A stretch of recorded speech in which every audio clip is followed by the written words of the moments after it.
Alright, and on to question number 52. And it says, pentagons have 5 diagonals as illustrated below. I'll draw this out for you. Looks like this. That's a regular pentagon, so all the angles are supposed to be equal, with the side lengths equal. And it draws the diagonals like this. Did I draw that right? Yep. So, boom, boom. This one is like this. And like that. So it has 5 diagonals. That's the pentagon. And then it says, how many diagonals does the octagon below have? Let me try and draw this really well. That. And then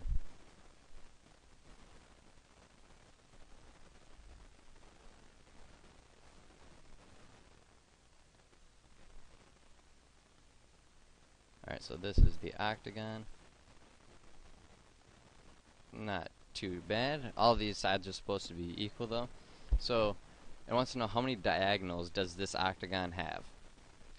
And as we can see from this picture above, the pentagon has 5 diagonals, and a diagonal is a line that we can see that it's a line that connects 2 corners that are not right next to each other. As you can see, let me get a different color. This corner does not have a diagonal with this corner. It doesn't, and this corner does not have a diagonal with this corner. Instead, this corner has a diagonal with the opposite ones, the ones that are not directly next to it. You can see that's the same with this one. This one doesn't have a diagonal with this one or this one, but it does have a diagonal with this one and this one. But we can use that philosophy to fill in all the diagonals of the octagon right here. So the octagon connects all the corners except the ones that are right adjacent to it. So this one goes right to this corner, goes to that corner, and these are all straight lines, but that corner and that corner. So we can see that there are 1, 2, 3, 4, 5 diagonals per corner. So this corner connects with this one, this one, this one, this one, and this one. You might be tempted to say that there are then 40 diagonals for this octagon because there are 5 diagonals per point, or 5 diagonals per corner, and there are 8 corners. So 8 times 5 would be equal to 40. 8 times 5 would be equal to 40. But you have to remember that when you start going around, when you do this corner, or say when you do this corner, then one of the diagonals for this corner goes straight back to this corner. So these 2 corners share a common diagonal. And you'd see as you would go around and do all the diagonals, you'd end up with half as many diagonals as 40 because the corners share common diagonals. So do 40 divided by 2, and that would leave us with 20 diagonals. Thought it was 40, you basically just counted each diagonal twice, which explains why we divide it by 2. So the answer is 20 for question 52. And we'll go on to question 53. I'll try and squeeze it in here. Actually, we'll just go to a new page. No point, no use in squeezing it in. Alright, question 50, we'll go with this gold color. Question 53. It says, Douglas wants to draw a circle graph, showing the favorite colors of his friends. When he polled his friends asking each their favorite color, 25% of his friends said red, 25% said red, 30% said blue, 30% said blue, 20 said green, 20 said green, and 10% said purple. 10% said purple. And the remaining friends said colors other than red, blue, green, and purple. The colors other than red, green, blue, and purple will be grouped together in another section. So the remaining percentage of his friends said some other color was their favorite color. So they'll be grouped together in the other section. What will the degree measure of the other sector be? So remember, he's drawing a circle graph.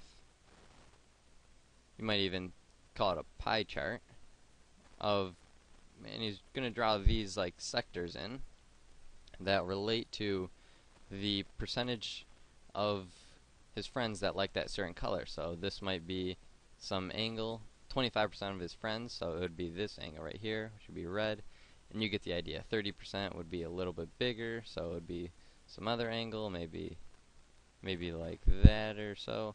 Okay, well, it'll be helpful to see what percentage of this circle will be given to the other category. So we have 30% plus 30% equals 60, plus 25% equals 85. So 15% of his friends said a color other than red, green, blue, and purple.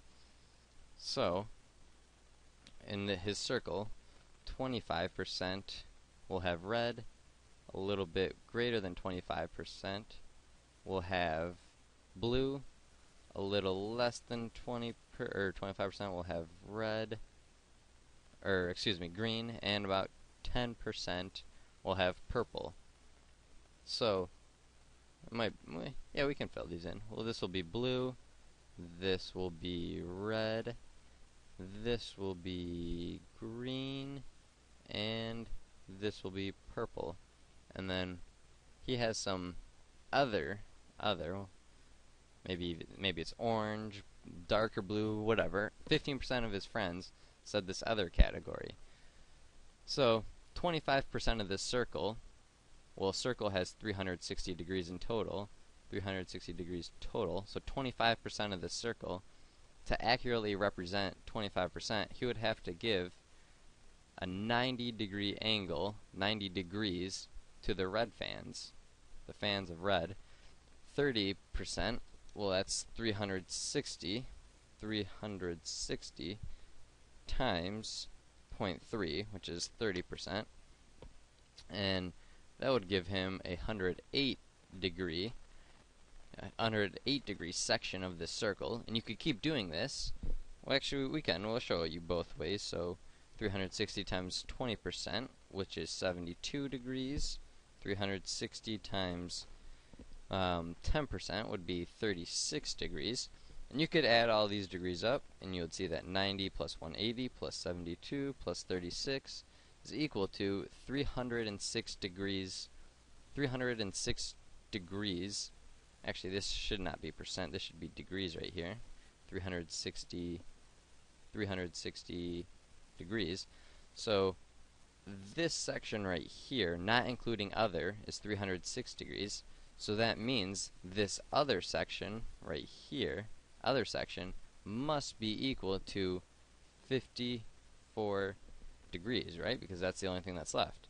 Or you could have done it an even faster way and just saw that this was 15% and known that 0.15 or 15% of 360 is 54, and that would dictate that this angle is 54. Alright, so we'll go on to question 54, ironically. Alright, so let's just fill in the background here. Go with a lime green color. 54. And it says, if sine of theta is equal to negative 3/5, sine of theta is equal to negative 3/5, and theta is greater than pi but less than 3 pi over 2, then what is the tangent of theta? So theta is greater than pi, which is less than 3 pi over 2. And you have to be familiar with the unit circle to sort of understand what this is talking about. Well, you don't have to be, but it helps. And it wants to know, what is the tangent of theta equal to? Okay, so say we have a triangle. We'll draw we'll draw it on the coordinate plane. Say we have a triangle that looks like this, and if you're familiar with the unit circle, then this value is pi, and this value is 3 pi over 2. Alright, and we'll say that theta, or we'll draw this, we'll make a triangle out of this, and we'll say that theta is right here, because normally when you deal with sine and cosine and tangent, you know you're going to be working with a triangle. We'll do this in a different color. That's theta right there, and we know sine is equal to the opposite side over the hypotenuse, and from this theta, the opposite side is right here, and it's -3. That's why I drew it going downwards. So we can just say that that's 3, and this length is 5, the hypotenuse, right? So it wants to know what tangent of theta is equal to. Well, tangent of theta is equal to the opposite side over the adjacent side. Okay, so we could just use the Pythagorean theorem to solve for this value right here, but they gave us this nice Pythagorean triple, so we just know that 3 squared plus 4 squared will be equal to 5 squared. It's good to remember that for the ACT, save you some time. So x will be equal to 4. X is equal to 4, but remember, it's theta is between pi and 3 pi over 2, so x is actually going in the negative direction, so this is -4, this is -3, so the opposite is equal to -3, the opposite side length is equal to -3, and the adjacent side length, adjacent means touching, but not the hypotenuse, so the adjacent side length is this part of the triangle right here, which is equal to -4. -4 simplifies down to the negatives cancel out, so we have 3/4, and that's the tangent of theta. Or you could have noticed that tangent of theta is equal to sine of theta over the cosine of theta. If you know what I'm talking about, this could help you out. If you don't, you can just stick to this part over here. Don't get confused by what I'm about to explain. And we could see that sine of theta is equal to -3 over 5, and cosine of theta is equal to -4 divided by 5. And if we simplify that, then we can just see that we'll have -3 divided by 5. Dividing by a fraction is the same thing as multiplying by its reciprocal. So we would flip the bottom part of the equation, and we can see that the 5's cancel out, and we're left with -3 divided by -4, which is this answer again. So you can really use either method. They're actually the same method, but this is a little shorter, just simplifies it. And I'll see you in the next video.